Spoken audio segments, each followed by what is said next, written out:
Bien, continuamos con el programa esta mañana. Rolando, ¿cómo estás? Buen día. ¿Qué tal, Rómulo? Muy buenos días. ¿Qué tal, amigos televidentes? Bueno, está en portada Luis Castañeda. En la portada de todos los diarios. Desaforado, dice La República. Castañeda denuncia fraude y convoca a marcha. Lo que conversamos un poco off the record, Rómulo, ¿cuál creo yo que es el entre líneas acá? El fin de semana donde todos comienzan a saber que Castañeda empieza a bajar en las encuestas, donde Susana comienza a acomodarse un poco más y donde Eresi comienza a tener, cosa curiosa, una campaña como candidato serio, con un video muy poco serio y bastante escandaloso, pero ya lo pone dentro de la jugada final. Hoy estas portadas y esta situación que atraviesa Castañeda, que estoy casi seguro que se va a revertir en los próximos días, obstaculiza la efervescencia de campaña de quien está segundo o tercer lugar y la recatafila de pitufos que le llaman, que tienen y no gozan de la preferencia electoral. Esto le va a ocupar a Castañeda portadas en los 4 o 5 días, cuando estamos a 35 días, casi nada, de determinar quién va a ser el nuevo alcalde. Al final, sin habértelo comentado, el mismo análisis creo que tenías tú, esto se va a revertir en favor de Castañeda, se puede revertir en favor de Castañeda. Pero vamos a ver cómo resulta la movilización de hoy, ¿no? Ha convocado una movilización, al parecer, de un momento repentino, sin claro, agendar, ahora, ¿no? hay dos preguntas. Si Castañeda no le sucedía esto, ¿hoy estaba en portada de todos los diarios? No. Si Castañeda no le sucedía esto, ¿hoy podía ser una movilización de solidaridad nacional? No, al contrario. Quienes iban a hacer esto iban a ser el segundo, tercero, cuarto lugar. Al final me parece que la estrategia que se está realizando, con muertos y heridos, porque esta es una estrategia bastante maquiavélica, acá tendría que haber una mano negra que esté funcionando en favor de Castañeda, pero que hasta vista y paciencia de todos parecería que está funcionando en contra. Hay que ver cómo trabajaba el PRI en México durante más de 60 años, ¿no? Había gente contratada que tenía que hacer oposición y estaba contratada para el gobierno. Bueno, vamos a pasar a otro tema y le damos la bienvenida al presidente de CONADIS, al magíster Wilfredo Guzmán. Amigo Rómulo, creo que hay que votar por la discapacidad. Significa que debe construirse pueblos y ciudades accesibles. Usted sabe, este año ha habido importantes presupuestos públicos en materia de discapacidad, 743.685.000 soles disponibles de gasto, y anuncio al país que ya está el proyecto de ley de presupuesto público 2015 y en el mismo aparece siempre ese 1% institucional en gobiernos regionales y locales, además de otros sectores, lo que significa que nos estamos adentrando a 1.000 millones de soles disponibles de gasto para el 2015. Wilfredo, una pregunta. Yo estoy seguro que mucha gente con discapacidad que nos está escuchando o nos está viendo de repente, de acuerdo a la discapacidad en todo caso, se pregunta cómo llega alguien a ser presidente del CONADIS y cuál es su perfil profesional. Qué interesante pregunta. Hay toda una corriente poderosa de llegar a un puesto público y es natural por parte de las propias personas con discapacidad.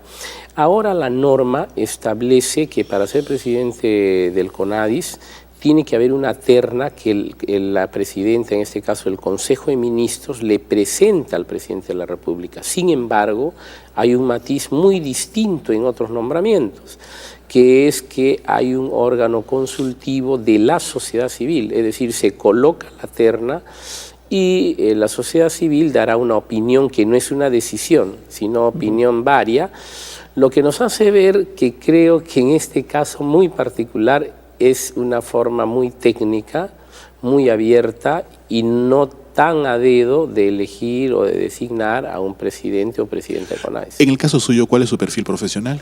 Bueno, mi formación ha sido en el campo del Derecho y las Ciencias Políticas en San Marcos. Tengo una maestría de Gestión de Alta Dirección en Ciencias de la Empresa en la Vía Real. He estudiado en la Universidad Hispana de Utah Administración de Negocios, revalidado con la ANR del Perú. Acabo de concluir un doctorado en Ciencias de la Educación en la Cantuta y también estoy concluyendo otra maestría en gestión pública. Bueno, una capacidad académica irrefutable. ¿Qué siente usted cuando ve ejemplos como el de Urtecho, por ejemplo, en el Congreso, que dejan tan mal a la discapacidad en el Perú? Bueno, yo creo que el campo del delito, de la mala actuación, el aprovechamiento, se da en todos los ámbitos humanos. Discapacidad, sin discapacidad, pero si proporcionalmente medimos, bueno, nos daremos cuenta que eso más porque hay más gente sin discapacidad. Sin embargo, no estamos exentos las personas con discapacidad. ¿Debería ser un filtro el CONADIS? Por ejemplo, si ve un candidato con discapacidad, un filtro de tener un contacto directo y saber un poco quién es ese candidato que al final lo va a representar, quieras o no. Sí, lo que yo lamento, y me da mucha pena en decirlo, es que normalmente los políticos con discapacidad no han provenido de gremios, de bases, de trabajo social. Ha sido más bien una presencia individual. Y el país, no la discapacidad, debería atravesar por un desarrollo político de base, de trabajo gradual, de ir subiendo su capacidad y sus conocimientos. Pero ahí hay, digamos, una diferencia en el caso suyo, ¿no? Porque vienes de ser presidente de la Confederación Mundial de las Personas con Discapacidad, de ser presidente en el Perú de una de las organizaciones más representativas de discapacidad, eres autor de la ley la 29973. Entonces, digamos que lo que hay que hacer es fortalecer, más bien creo yo, esa institucionalidad, aún en algunos casos débil, ¿no? Creo en eso. Yo vengo realmente desde muy jovencito de ser dirigente de organizaciones, un dirigente pues medio, hasta fines de los 90, y me hice presidente de la Confederación Peruana, de la región latinoamericana, de la Organización Mundial, y eso me ha nutrido de experiencia, pero sobre todo a conocer el manejo político que se le debe dar a las cosas, y ahora me considero que he aprendido mucho en gestión pública. Y la condición humana te hace cometer errores, lo que no tienes que hacer es cometer delitos. Ahora, ¿cuánto dura su gestión? En realidad es indefinida, puedo irme mañana, es un cargo de extrema confianza del presidente de la República. Sin embargo, yo insisto, este CONADIS ha hecho avances significativos en el más campo importante. presupuestal. Hemos construido líneas de bases, o sea, censos, encuestas, estudios biopsicosociales, de la georreferencia, presupuesto público. Digamos que se tiene en cifras concretamente cuál es el campo que se está trabajando. Efectivamente. Ahora, el discapacitado que nos está escuchando o viendo, o quien tiene, la persona con discapacidad que nos está escuchando o viendo, puede decir que durante la gestión suya, ¿cuáles son los cambios sustanciales que ha tenido en la sociedad en favor? Mire, por ejemplo, primero, presupuesto público disponible para la discapacidad ampliamente superior a cualquier gobierno. Ahora, pero en ese del presupuesto, presidente, la cual obviamente no es tarea todo de CONADIS, No siempre se ejecuta. ¿Cuánto aproximadamente se ha logrado utilizar en lo que va de este año, si es que tenemos alguna información? Mire, la tercera parte normalmente se ha gastado, pero esa es una gravísima irresponsabilidad de quienes son nuestras autoridades locales y regionales. CONADIS diseñó 3 programas presupuestales por resultados en educación, salud y trabajo, lo diseñó con el MEF, ¿y cuánto fue el nivel de ejecución? 72%, es decir, muy mal por algunas autoridades que no usan los recursos disponibles. Otra cosa interesante es el Soy Capaz, un modelo de gestión pública que en 2 años colocamos 2.000 personas a trabajar con discapacidad, sin ser una labor de CONADIS en realidad, sino que queríamos generar un modelo de gestión pública. Hemos desarrollado en la meta segunda del Decreto Supremo 015 del MEF, de la Ley de Incentivos Municipales para la Modernización Municipal, 40 municipalidades principales tienen incentivos, 34 le hemos hecho acompañamiento. ¿Y qué dicen las cifras? ¿Cuántos son en el Perú? A 1.575.402 personas, el 5.2%. Lo importante de esta encuesta es que hemos llegado a niveles profundos de saber que hay 932.000 de brazos y piernas, 801.000 de ceguera, 532.000 de audición, 506.000 para aprender o entender, 295.000. La idea es que esa cifra tenga una curva descendente en los próximos años. Por supuesto. Pero ¿cómo viene ese curso de la curva? ¿Es ascendente, descendente en los últimos años? ¿Hay es descendente porque hace unos años nos hacían saber que la discapacidad del Perú era el 10%, el 11%. Bien. Hemos ido a un conocimiento técnico, científico, y la cifra es mucho menor. Vamos a ir a una breve pausa, presidente, y regresamos para hablar sobre la aplicación de la nueva ley. ¿Cuándo empieza o ya se está aplicando? Porque ahí hay un tema hablando de empleo. 5% del lado del Estado, 3% de las empresas con más de 50 trabajadores. Y por cierto, para hablar también sobre el tema de la reglamentación de un par de leyes que andan por ahí suelta, como es la ley la 30150 y la 29535. La ley 29973 establece, presidente, sanciones, establece cuota laboral, 5% por las instituciones del Estado, hasta un 3% para empresas con más de 50 trabajadores. ¿Y empezó o cuándo empieza? ¿Y quién va a sancionar? Mire, yo quiero ser totalmente transparente con el televidente. La ley y el reglamento están de manera extraordinaria. La segunda disposición complementaria y final del reglamento dice, para obtener los beneficios y enumera los artículos, se requiere que MINSA, en el carácter de evaluación, calificación y certificación, dé una norma complementaria a los 30 días. Nos encontramos 6 meses de eso, CONADIS ha hecho su trabajo. Puedo decir que MINSA ya prepublicó, pero hasta que no se prepublique esta norma, el empresario, la institución te dirá, oiga señor, está bien, pues usted tiene el derecho, pero como no se ha establecido el menoscabo del 33%, yo no puedo favorecer un beneficio. Entonces van a salir con ese tema legal. Sin embargo, amigo Rómulo, lo que sí no pueden dejar de hacer es ejecución presupuestal. Eso no pasa porque se dé la certificación.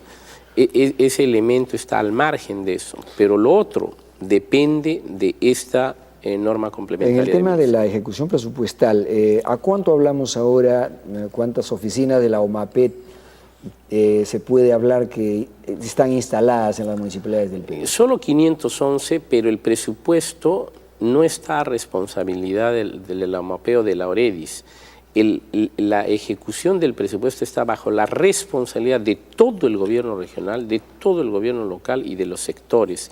Y la norma ahora es clara, se ha creado el Sistema Nacional para la Integración de la Persona con Discapacidad, un sistema funcional que CONADIS conduce en su unidad de articulación, rectoría, monitoreo, seguimiento, supervisión y fiscalización. ¿SINAPEDIS? Sí, y los gobiernos regionales y locales son miembros de este sistema con programas, proyectos y planes, y en el caso municipal con organismos. Es decir, ni siquiera pueden eludir no solo el ejecutar ese presupuesto, sino dar más presupuesto, más recurso humano, tener componente de discapacidad. Hace un momento le hacía una pregunta con respecto a que las personas con discapacidad que, por ejemplo, están viendo esta entrevista, que no conocen a profundidad la institución, ¿de qué manera podría decirles usted que ha cambiado sustancialmente, radicalmente o parcialmente su vida en la sociedad, en el caso, digamos, desde su gestión en adelante?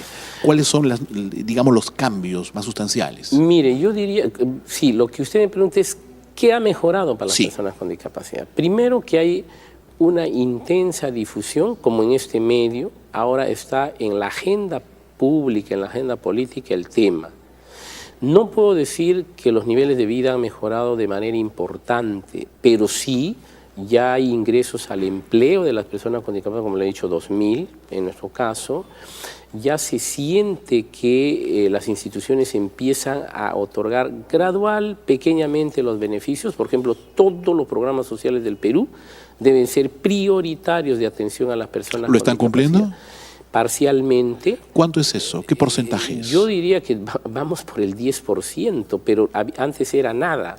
¿Y en carnetización cuánto ha evolucionado? Hemos evolucionado de lo que encontramos, un 40%. ¿Cuántos? Yo encontré en 80.000, estamos en 132.000, pero yo soy serio, nos falta 1.400.000. Y esa tarea CONADIS la va a empezar a descentralizar con un presupuesto que hemos logrado para el próximo año mediante demanda adicional. Vamos a invertir 3 millones de soles, 120 por región. ¿Para qué? Para desarrollar capacidades en funcionarios regionales. ¿Y cuánto tiempo tiene de gestión? Yo tengo 3 años exactamente, he hecho crecer el presupuesto de CONADIS 3 veces, he logrado los presupuestos mayores de la historia del Perú en todos los niveles de gobierno. Cuando yo llegué, el presupuesto público era de 114 millones. ¿Cuánto considera que es el tiempo estimado que debería durar su gestión?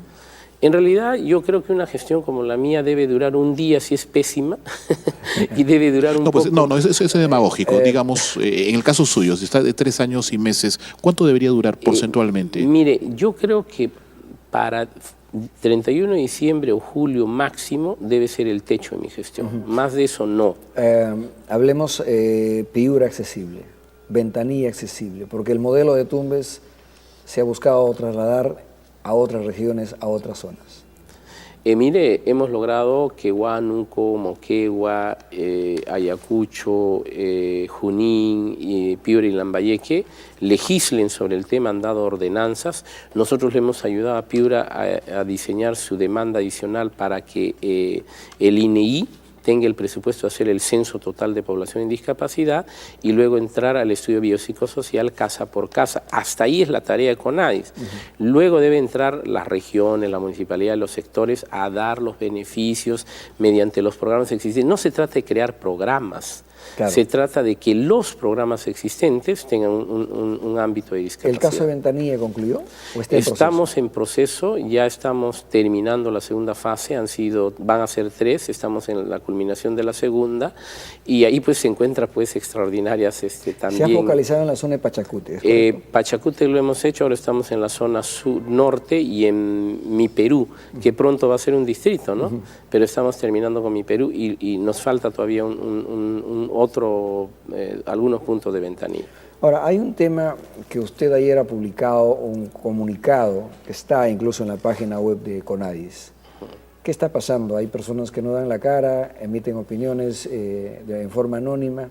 ¿Qué le ha llevado a usted para hacer público ese problema? Mire, yo quisiera hablarle a la madre, al padre que nos ve, a los jóvenes, a las personas con discapacidad. En el Perú, a todo político, a todo gestor público, a todo funcionario se nos agravia, se nos insulta, no te conocen y ya eres corrupto, es decir, y más aún con lo que ha comentado aquí su colega, las figuras como Urtecho y otros han hecho ver que en la discapacidad también existe lo mismo que en todo sitio. Entonces, digamos que hay razón para el cuestionamiento. Así es, razones externas, pero en realidad nosotros hemos demostrado en CONADIS limpieza, transparencia.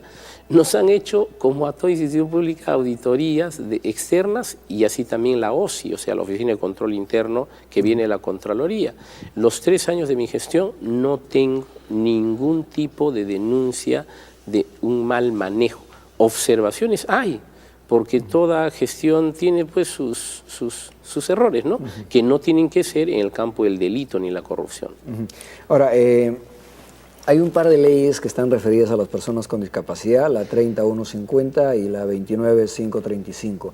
Coméntenos por qué no se logra a que estas leyes tengan su propio reglamento y entren obviamente en vigencia. En el caso de la 3150 les comento que esta ley tuvo 2 proyectos, la del congresista Daniel Abugataz y Leila Chihuán. La mejor desde mi punto de vista era la del congresista Abugataz. CONADIS hizo el estudio con el Congreso, hizo sus aportes y salió la ley el 8 de enero. Han pasado prácticamente 8 meses, no se ha reglamentado.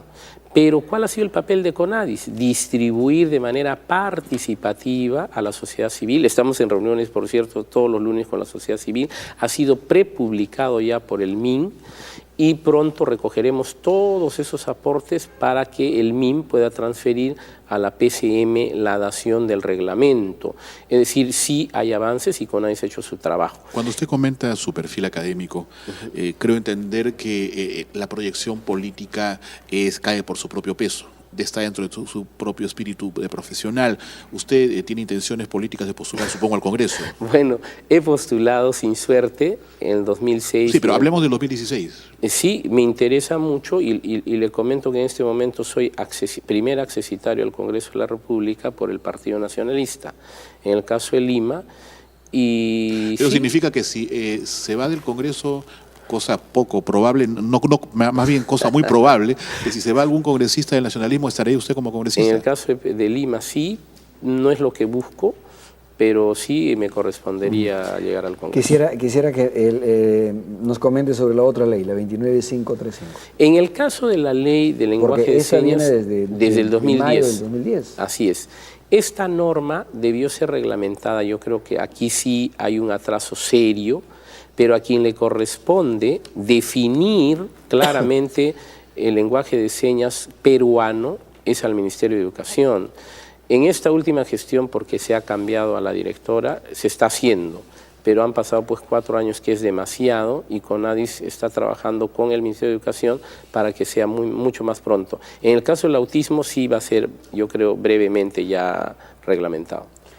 Bien, presidente, creo que hemos podido actualizar un poco la información para nuestros televidentes sobre el tema de la discapacidad y de hecho seguir ojalá transfiriendo este modelo de Tumbes, que creo que fue reconocido por el Banco Mundial, ¿verdad? Por instituciones internacionales como las propias Naciones Unidas. He estado ahora poco en África, he estado en la India, pero también se reconoce los avances presupuestales, programas presupuestales por resultados, incentivos municipales, Soy Capaz, línea de base, encuestas y censos, y el crecimiento del propio presupuesto de CONADIS. En todo caso, amigo Rómulo, lo felicito por el programa, al colega suyo también. Gracias. Y no tengo duda que este debe ser de los pocos programas televisivos del país que abordan la discapacidad no desde el asistencialismo, sino de una mirada política, técnica y de gestión. Si me permite, para terminar, yo quisiera insistir con el tema del Cherry, bajar al llano, con el tema del CONADIS, para quienes sean personas con discapacidad, nos estén viendo y no sepan de las bondades o lo que podrían tener, puedan llamar y comunicarse y informarse. En este momento, quienes estén viendo o escuchando el programa, para poder tener contacto con el CONADIS, ¿qué tendrían que hacer? Sí, y yo agradezco esta oportunidad, sí, llamarnos al 630-5170, estamos en la avenida Arequipa 375, CONADIS al servicio de las personas con discapacidad, de 142 trabajadores, 72 tienen discapacidad, lo que significa el 49% de personas con, perdón, son 147 trabajadores. Es decir, ¿qué institución pública del Perú tiene el 49% de su personal con discapacidad? Solo CONADIS, cuando yo llegué era el 33%. Bien, muchísimas gracias, presidente. Muchas gracias, amables televidentes. Nosotros, como todos los martes, hablando de salud, hablando de inclusión social para las personas con discapacidad y el adulto mayor. Vamos a una breve pausa y regresamos con la parte final del programa.